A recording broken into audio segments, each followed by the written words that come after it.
see. All right. Okay. All right. Welcome, everybody, to another episode of Achieve 10X TV, where we're interviewing local people helping the local community.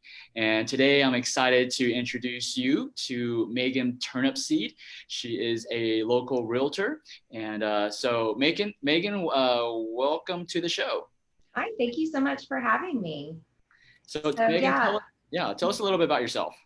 So as you mentioned, I'm a realtor, but I do a little bit more unique of a niche. So I'm glad that I have the opportunity to kind of share kind of my mentality and why I've gone about this. So I've been selling real estate for, a little over 10 years. I started in the downturn in 2008. And since then, I have grown my business, and I now have a team of a couple agents that help me, as well as an awesome director of operations, in order to make sure we're serving our clients at the highest level. And that is definitely our biggest goal. We want to serve our clients at the highest level, provide consultation advice, and helping with potential land investment and residential. So a lot of times we have people that are wanting to get out into the country. And that's where about 6-7 years ago, I was able to really learn a lot from my mentor and was able to get into the land sales game. So in addition to selling homes in town, in a neighborhood, I've had the wonderful opportunity to actually get to sell beautiful homes on acreage, whether it's 20-30 minutes from Austin or 2 hours away on 200 acres. We really love being able to do that because there's a lot more that needs to be walked through during that process. It's not as black and white. And I guess I've really enjoyed learning. And that's why real estate is so much fun, because I'm able to learn all sorts of different aspects when we're going through and helping and consulting our clients. Okay, nice. So you mentioned that, I guess you're specializing in like land sales. One question that just popped up when you're saying that is, what area is hot right now for these land sales? So I'll be very transparent. My niche area that I know like the back of my hand is going to be anything north of the downtown Austin area and all the suburbs east and west. So let me just give you that disclaimer, because that's kind of where my mind goes when you ask me that question. So the hot areas I'm seeing, you guys can probably guess, at Liberty Hill, going out west towards Burnett.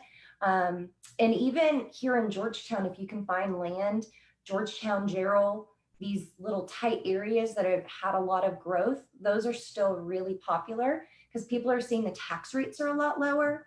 And then people are learning about ag valuation on your taxes. So pay like 1/10 of your property tax if you're able to use your property for rural, approved rural purposes in certain parts of the county.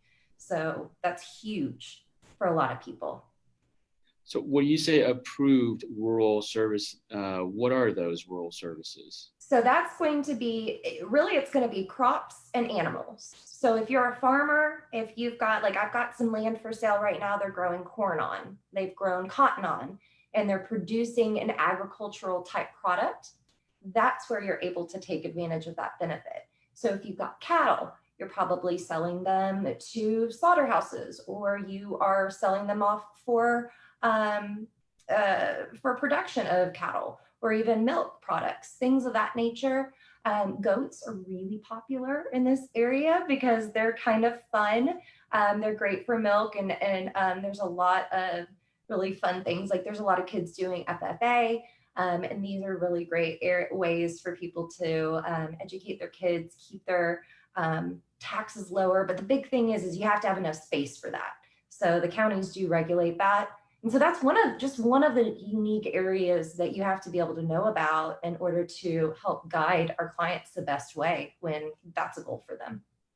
Yeah. So when you say, let's say animals, right, is there a requirement as how many animals you have to raise in order to qualify? Yeah, it's really interesting. It depends on where you are in the county.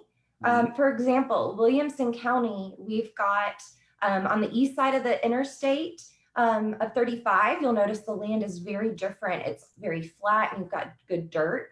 On the west side, it's really rocky. So in order to make sure it's more balanced, they take those things into equation. So you may be able to get away with a lot less, say, head of cattle. So you can maybe get away with, say, 6 head of cattle on a piece of property on the west side. Mm-hmm. But on the east side, since it can handle a lot more, you may need 10. So they have different geographic areas, and each county in the state handles it differently. Okay. Because I've seen quite a few people, I mean, even when they don't have a lot of land, like even like in Round Rock, they have like chicken coops, right? So does that qualify? And how many chickens do you need? Chickens, you need a lot more. That's typically probably not going to qualify, but what they may be doing in town, they've allowed something called wildlife exemption. And so once you've had that ag valuation for at least 5 years, they're going to let you qualify for wildlife. Wildlife's a little bit easier because instead of producing some sort of income with agriculture, you may just be supporting the environment so that you have more natural wildlife coming to the area. So you may see people like in Round Rock with Round Rock honey, they have little properties or they have in the past that they could utilize that as the wildlife exemption and have, 3 acres right in the heart of town and pay next to nothing on taxes because they are utilizing it. And it's a benefit for the agricultural community and wildlife community that they're doing that. So there's reports and things that they have to do. It's not just like you just say, hey, I'm doing it. You've got to report to the county and prove it. That you're producing. Yeah. And so this is a funny thing that we learned in one of the classes a couple of years ago. In counties that it's really rural and say you're running cattle on a property, well, how do they verify it? They're flying drones and checking to make sure they can see the cow patties. Wow. It's pretty wild, but it's really fun. Yeah. Well, so the wildlife exemption, can you explain a little more? So what are the, I guess, tax savings? Like what exactly is the wildlife exemption tax? You're going to be reducing your taxes by 80 to 90% of what they would normally be. Dang. Yeah. But it's only on the area that you're using that for. Yeah. So say you have a 10-acre piece of property. Yeah. And you build a house on 1 acre, your house on 1 acre is going to be taxed like normal. It's the rest of the property. Okay. Got it. Okay. Well, and that makes a big difference, especially when you're in Georgetown and you've got major growth and taxes are going up and your property value is going up. So you've got all those things that, can account for that. So it definitely makes a big impact, not just in the short term, but the long term if you're in a high growth area. Yeah. So you mentioned Georgetown. So is Georgetown like out of, Cedar Park, Leander, Round Rock, Georgetown, is Georgetown booming faster than the rest? I live here, so I'm seeing a lot of it just in my backyard, but I think it's all about the same. You just got to think about what cities actually have any physical area to grow. Round Rock is pretty locked in, right? Leander, Cedar Park, they've got some stuff on the west that can expand. So those areas are doing really well. Liberty Hill is still expanding. Georgetown, it can go east, can go a little bit north. So because of that, that's where we're seeing some of the additional growth. But honestly, a lot of the things that are stopping some of the growth is what infrastructure is available. In that east and northeast sector of Georgetown, there's some issues with water lines that really make growth a lot more challenging unless they start putting in municipal utility districts and start jacking up taxes for whoever lives there. So. Got it. So have you noticed any change with, since, you do a different part of real estate, have you noticed any change in your business or in your niche since the COVID-19? Yeah, so that's a really great question. I've been very happily surprised with what the market's been doing here locally.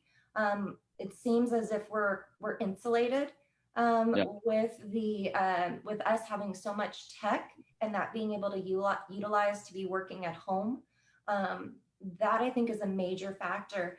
So I do a lot of residential. It's kind of 50-50 with my business. And I'll say right when everything shut down about 6 weeks ago, we had about 2 or 3 deals that fell out that were supposed to close in that next week. And it was unfortunate because they were due to scares or job loss, things like that. Since then, we haven't really seen any major slowdown. We've definitely changed how we do business. Yeah. There's very few times that we are going to go show occupied properties unless it's for sure possibly on that short list. And when we do that, we're gloved, masked up. Nobody touches anything, major precautions taken. But other than that, we've seen a lot of properties come on the market. We've seen a lot more properties go under contract than come on the market, which really surprises me right now. And I'm very grateful for that. Yeah. So how is it different from, back in 2008?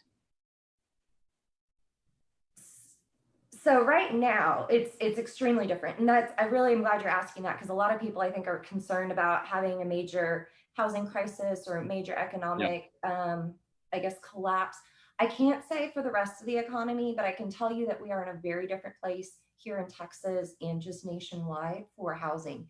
Right now we have such a housing shortage, and we've consistently, just to give you guys like a blanket understanding, a balanced market for buyers and sellers is about 4 to 6 months on the market, is a balanced market. If you guys have been watching anything, we haven't been anywhere near that. I mean, many homes, unless they're priced in a higher bracket or there's just a ton of inventory, many homes are selling very quickly when they're priced and marketed well. So right now we don't have that. We don't have that surplus. We have a major demand. We still can't keep up with building here in the area. So we're in a good place. Our interest rates are still consistently low. They haven't had to do any major corrections. The interest rate drop that they did right at the beginning of this just caused more volatility in the mortgage interest rates. But it's still balanced out, and we're still really low. So having low interest rates, now the unemployment is a major concern, and to see how we bounce back from there. But other than that, I see we have a lot of strengths on our side to keep us from going into that type of situation. Well, that's good. Yeah, I think lenders aren't making bad loans like they were before either. So yeah, I talked to Amplify, a mortgage loan officer yesterday, and he was saying the same thing too. And so, because in 2008, I think Austin has always been sheltered kind of from the rest of the whole U.S. We've been fortunate. Yeah. I mean, things were not good here, but they were not nearly in the same place as the rest of the US. And I think it's also not just Austin, but the state. Like there's like a physical geographic area they call the Texaplex, and it goes from Dallas to San Antonio, including Austin and Houston. So that triangle provides so much in our economic scope here in the state of Texas, because they've got some oil, medical, all sorts of different things between those areas. And we're a little bit more tech heavy, as you mentioned, but all those other areas help balance it out too. So keeping Texas strong. Interesting. Good. So, you are with Keller Williams, right? Yes, that's correct. So what's the difference between Keller Williams? Why did you choose Keller Williams over any other realtor company? Yeah, well, it's really about the people for me and the culture. People and culture are going to make sure that you're going to be able to grow. And when you're an entrepreneur and you're doing this yourself, you need to be surrounded by the right people, as you know, in order to help make sure that you grow. So that, and then in addition to the fact that they allowed me to create my own business and create my own team within the company, that I can have my own brand and perspective. And then when I did do the numbers, it was sure a heck of a lot easier for me to go with a company that had already built out amazing education, amazing training within that education, great leaders that I wanted to be around. And I wouldn't have to cover my own insurance for errors and omissions. I wouldn't have to do all this stuff on my own. Because I mean, I do have my broker's license, so I am able to go off on my own if I choose to, or go with a company. But the biggest thing is the people and the culture. And then when you look at the money, it just made it a really easy solution for me. Okay, nice. And Yeah. so there's tons of realtors all around Mhm. Austin. What separates you from everybody else? Why should someone come to you instead of someone else that sells land? Well, one of the big things that I like to make sure people are aware of is that I'm not here just for the time when they want to sell. I'm here for every time in between. So if that's helping protest your taxes, if that's just running an idea by me for an investment, maybe 5 years down the line, I want to be that person because I want to walk you through that and I want to give you the knowledge so that you can make the best decision. Um, and also, I've found we've really been able to help kind of fill that niche between people coming from the country and into the city, or from the city and going into the country, and being able to give a lot of great resources there. Because I didn't grow up in the country. I grew up in Plano, Texas, and I mean, all of this was new to me, and so I think that helps me be able to get people understanding those things as well. Okay, nice. So kind of And twofold. so what got you to, become a realtor? What attracted you? I mean, why did you make that decision? So when I was in college, I graduated from Southwestern up in Georgetown. And when I was in college, I was actually initially going into the medical direction, and then I realized I didn't want to go to school all that long, and I didn't know if I was that was where my brain was working. So I went and got my business degree. During that time, I worked a bunch of part-time jobs, and the one towards the end was at a clothing retailer and helped open that up at the Round Rock Outlet Mall. And it was something that I really enjoyed, the perks, the discount, but it also had a commission option. And when you make more in commission versus hourly, they gave it to you that way, which I thought was pretty neat. Yeah. I wasn't trying yet. I still was making commission and I did not think I was selling anything.